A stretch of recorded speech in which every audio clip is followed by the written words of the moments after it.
The room had survived royal arguments, bitter family reunions, and decades of secrets whispered behind closed doors. But nothing prepared Camilla for the calm voice of a young princess who had finally grown tired of watching adults compete for authority. Charlotte spoke only one sentence.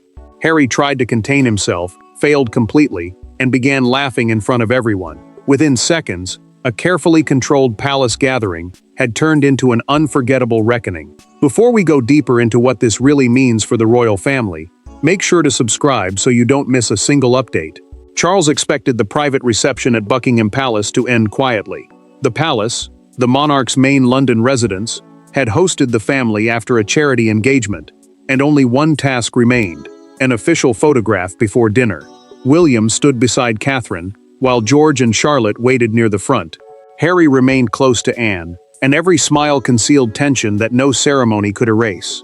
Camilla began moving people immediately. She asked Charlotte to stand behind George, directed Harry farther from Charles, and ordered an aide to bring her chair closer to the center. The aide shifted it once, then twice, then a third time.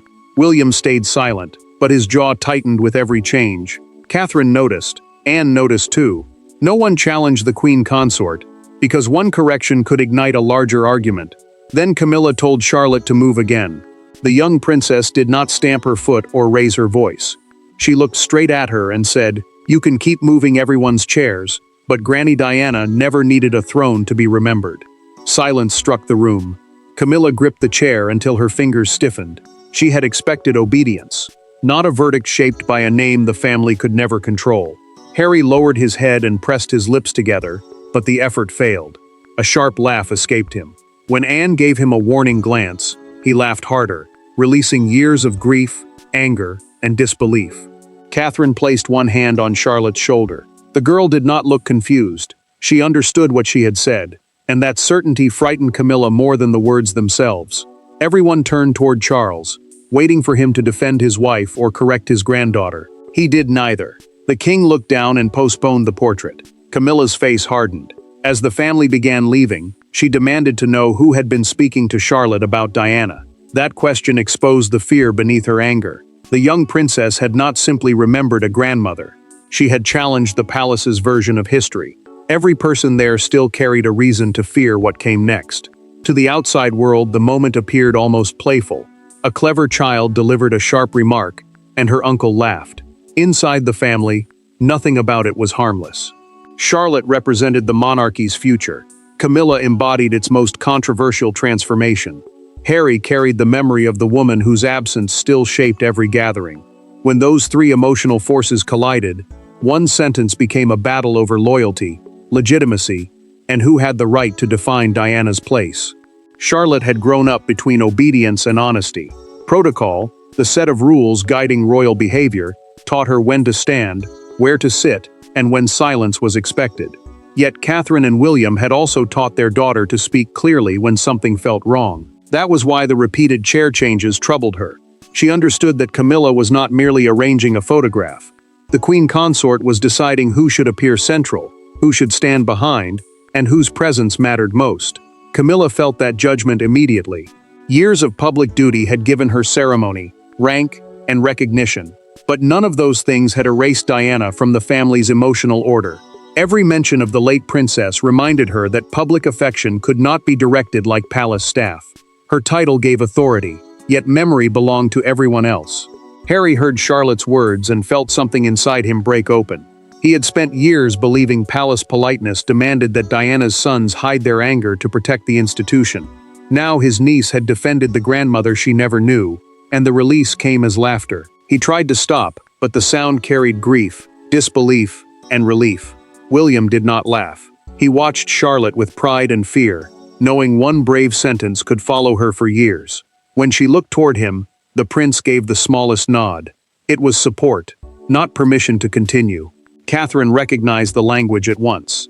At home, she had explained that Diana's influence never depended on jewels, chairs, or ceremonial rank. Charlotte had transformed that lesson into a challenge, though no one had told her to do it. Anne studied the child. The Princess Royal, a title traditionally held by the monarch's eldest daughter, saw courage without performance. Charlotte had not shouted. She had simply named the truth everyone else avoided. Charles remained trapped. Defending Camilla meant correcting his granddaughter for honoring Diana.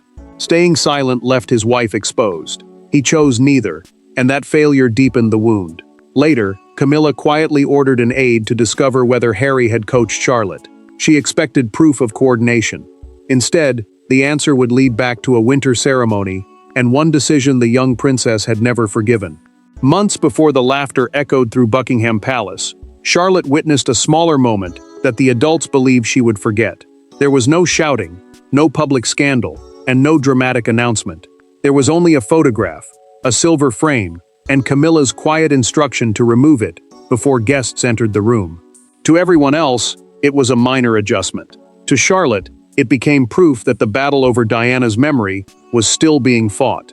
Catherine invited her daughter to help prepare a reception room at Windsor Castle before a winter family ceremony. The castle, one of the monarch's official residences, was hosting an event honoring royal charity work across generations. Charlotte took the task seriously because she believed the display would show what service looked like beyond crowns, uniforms, and rank. Charlotte chose a photograph of Diana visiting a children's hospital. Catherine explained that the image mattered because compassion had defined her work more deeply than status could. The young princess placed the silver frame beside photographs of Elizabeth II and Prince Philip, convinced that all three belonged in a room celebrating duty. Camilla entered minutes before the guests arrived. She studied the arrangement, paused at Diana's image, and told an aide to remove it, because it might distract from the purpose of the evening. Charlotte watched the frame disappear toward a side corridor. Something inside her changed. Charlotte asked why it had to go.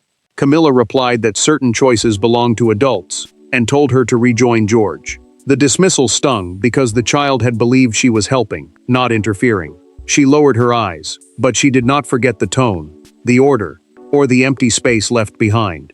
Catherine found her sitting silently near a window. She did not attack Camilla. Instead, she told Charlotte that removing a photograph could never remove a person's impact. Her daughter held on to that sentence because it gave shape to the unfairness she could not explain.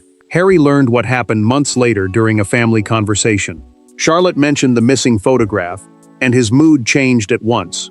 He told her Diana never needed the most important chair because people naturally turned toward her. The words stayed. Charlotte then began noticing every seat, portrait, jewel, and title used to declare importance. She remained obedient, yet she stored each contradiction until Buckingham Palace forced them back to the surface. When Camilla's aide confirmed Harry had not coached the child, the queen consort felt something colder than anger. Charlotte had remembered everything. She had formed the sentence alone. Camilla demanded a private meeting with William and Catherine, turning an old wound into a battle over the monarchy's future. The following morning, 4 members of the royal family entered a private drawing room, and an aide closed the door behind them. Camilla wanted an apology. William wanted his daughter protected.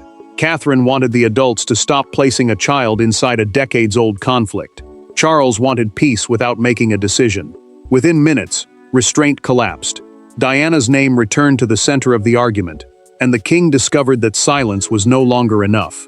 Camilla sat upright beside the fireplace as William and Catherine took the sofa opposite. Charles remained standing, uncertain where to place himself. The drawing room, a private palace space used for family meetings and formal conversations, suddenly felt less like a refuge than a courtroom without witnesses.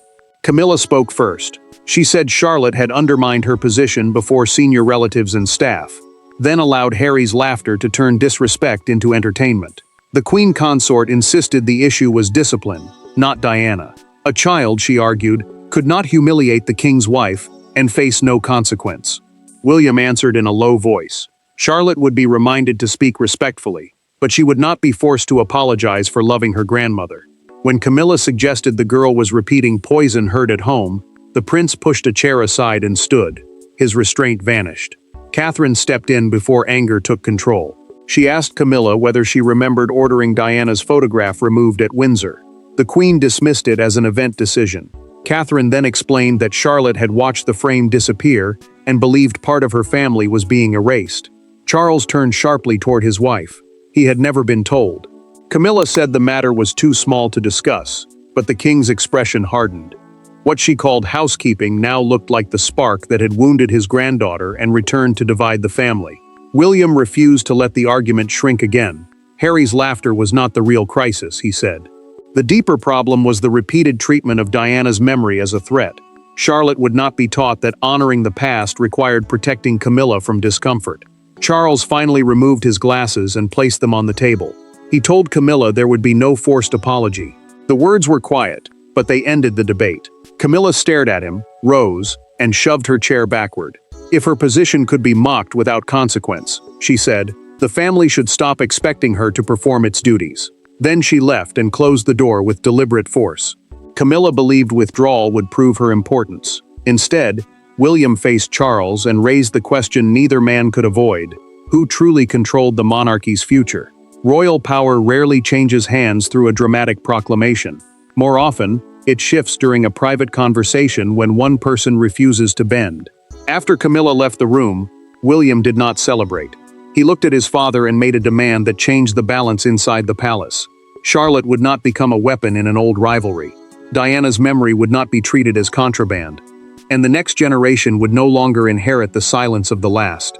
Catherine left to find Charlotte, giving William and Charles minutes without advisors or spouses. The prince closed the drawing room door and told his father that the argument could not be dismissed as family disagreement. As heir, meaning the person next in line to the throne, he carried weight. As a father, he carried something stronger.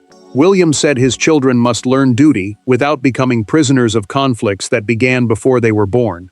Charlotte would not be managed through guilt, and George and Louis would not be taught that family peace depended on hiding uncomfortable memories. The future king spoke calmly, but every sentence tightened the boundary around his children.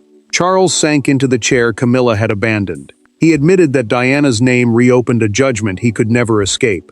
The king felt trapped between defending his wife and acknowledging the grief his son still carried. He was tired, he said, of every choice becoming proof that he had failed someone. William refused that excuse. He told Charles that avoiding a decision was still a decision. Silence had protected Camilla when Diana's photograph was removed. Silence had endangered Charlotte when blame fell on a child.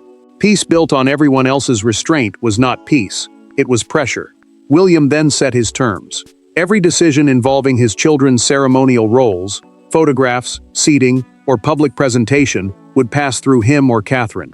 Camilla would no longer reposition them or remove references to Diana without parental approval. Charles paused, then agreed. He called his secretary and ordered an internal protocol, a written palace rule used to guide staff, confirming that the Wales children remained under their parents' direct authority at family and state occasions. Camilla kept her title, but her informal control had narrowed. Anne entered after receiving a briefing. She told Charles that Charlotte's sentence had landed because the room recognized its truth. The Princess Royal warned him not to punish honesty because it came from a young voice and was followed by badly timed laughter. Then another message arrived. Camilla demanded Harry be excluded from dinner unless he apologized. Charlotte was protected, but her uncle was exposed, and years of buried pain were about to become open defiance. By lunchtime, the story had traveled through the palace without entering the public world. Staff lowered their voices when Harry passed. Camilla remained behind a locked door. Charles received two conflicting demands, and neither allowed compromise. His wife wanted an apology. His son refused to provide one. What began with laughter now threatened to destroy the fragile family gathering, because Harry was no longer laughing at a joke. He was reacting to decades of silence. The consequences spread quickly. The official photograph was canceled, lunch was delayed, and staff were warned that the dinner seating plan might change. A seating plan, the formal arrangement showing where each guest must sit, usually prevents confusion. This time, it exposed a feud. Everyone understood that Camilla and Harry no longer intended to share a table. Charles summoned his younger son to the library. The king asked for one limited concession: apologize for laughing, not for Charlotte's words. He argued that a brief statement could stop the dispute before it escaped the palace. Harry listened with folded hands, but his expression tightened with every sentence. Harry finally explained himself. Charlotte had exposed the absurdity of adults fighting over chairs, while Diana's influence survived without permission, rank, or protection. He admitted his timing had been cruel, yet he refused to call the feeling behind the laughter wrong. Then Harry said, "She defended Mum before anyone else did." Charles flinched. He turned away and fell silent, recognizing that his son had interpreted the room's hesitation as another failure to protect Diana, even in memory.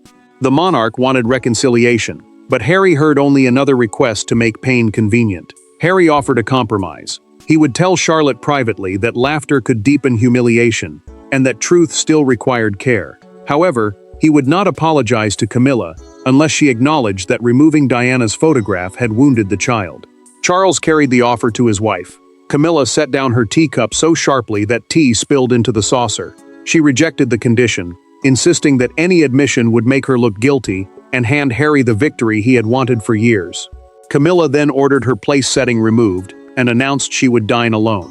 As staff cleared the table, the queen consort faced the consequence of her threat. Dinner continued without her. The family did not stop. Before the meal, Charlotte found Harry in a side corridor.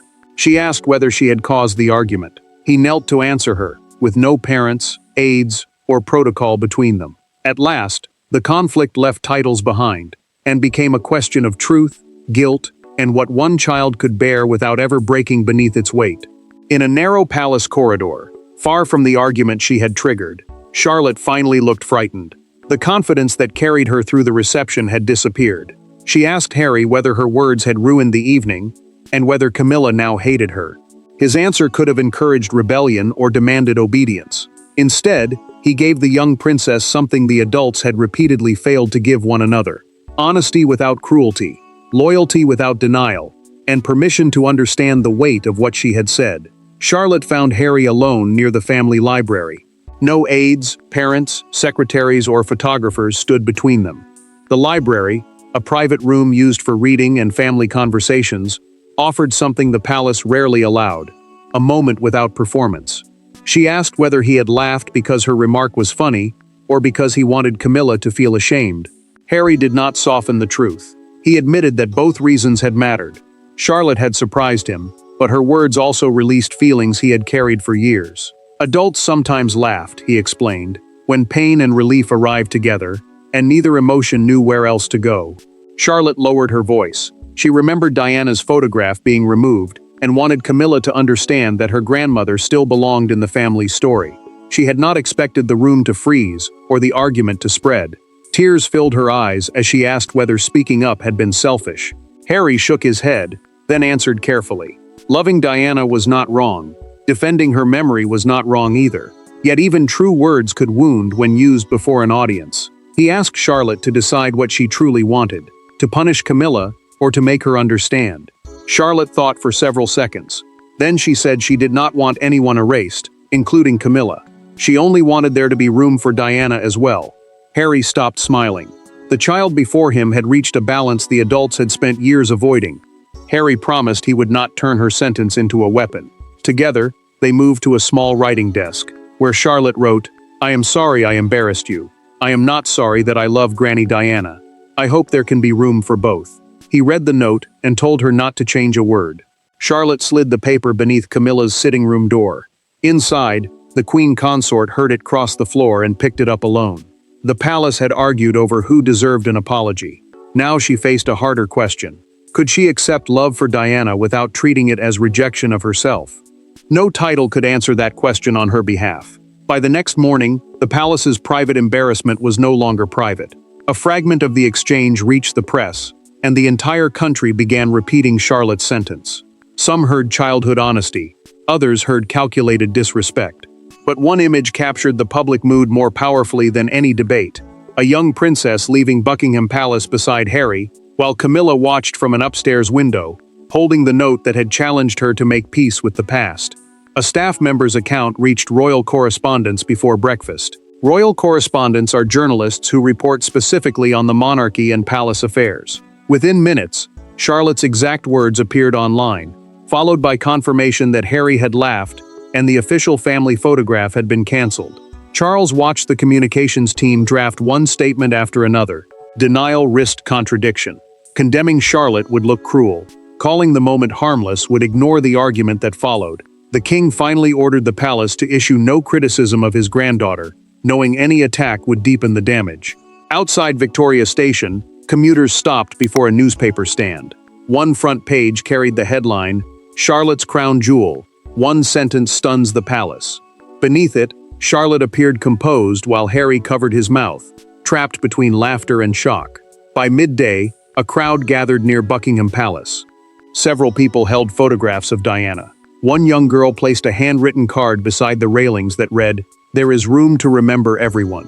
No one outside knew about Charlotte's private note, yet the message echoed it almost perfectly. Public opinion split quickly. Some commentators said Charlotte had crossed a line by challenging a senior royal. Others praised her for refusing to let chairs and ceremony decide whose memory mattered. The debate moved beyond manners. It became a national argument about whether Diana still occupied a place the institution found difficult to accept. William canceled Charlotte's planned appearance that afternoon. He told her that adults had created the headlines and she was not responsible for controlling them. Catherine kept the television off and reminded her daughter that one painful moment could not define her character. Camilla read the note again. Then she instructed palace staff not to dispute Charlotte's words. More importantly, the Queen Consort ordered Diana's hospital photograph returned from Windsor to the family display. For once, she understood silence could not protect her, and authority alone could not repair what fear had broken. Camilla also requested a private meeting with Charlotte in the room where the conflict began. No advisors, photographers, or relatives would attend. The public had chosen its heroes and villains, but the true verdict would come when the Queen and the child faced each other alone. The final meeting began with the same chair that had started the argument. It stood near the center of the room, positioned, as though the palace itself expected another contest over status. But when Charlotte entered, Camilla did something no one had anticipated. She moved the chair aside, placed Diana's photograph on the table between them, and admitted that protecting her own place had sometimes made her behave as though another woman's memory had to disappear. Catherine accompanied Charlotte only as far as the doorway. The reception room, a formal space used for official gatherings and family occasions, felt heavier without witnesses. Camilla waited beside the restored photograph, while the young princess entered alone. When the door closed, the Queen Consort pointed toward the frame instead of the ceremonial chair. Camilla spoke first. She admitted that ordering Diana's photograph removed at Windsor had been wrong. The image still made her feel judged, she said, but her discomfort did not justify making Charlotte believe her grandmother was unwelcome. For the first time, she separated her own fear from the child standing before her. Charlotte answered with equal honesty. She apologized for embarrassing Camilla before the family, and admitted that her words had been meant to hurt as well as defend. Yet she refused to apologize for loving Diana or for believing that the late princess belonged inside the family's story. Camilla accepted both truths.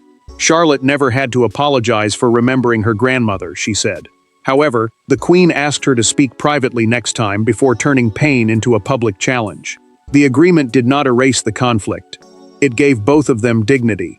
An aide entered later to prepare another family portrait. Camilla told him not to rearrange anyone. She stood beside Charles instead of claiming the center, while Charlotte took her natural place between George and Louis. Diana's photograph remained on the table. Harry approached Camilla after learning what happened. He apologized for laughing at her humiliation, though he did not regret defending his mother's memory. She accepted without demanding more. Charles watched his wife, sons, and grandchildren gather. The king understood that not every wound had healed, but the family had rejected the idea that one person must disappear for another to belong. Charlotte's sentence had exposed the difference between holding the central chair and holding a permanent place in people's hearts. Camilla kept her position, Harry accepted responsibility, and Charlotte forced the adults to choose honesty over silence. The photograph was finally taken, and the chairs stopped moving. Thanks for watching. Please don't forget to like and subscribe, and we will see you in next one.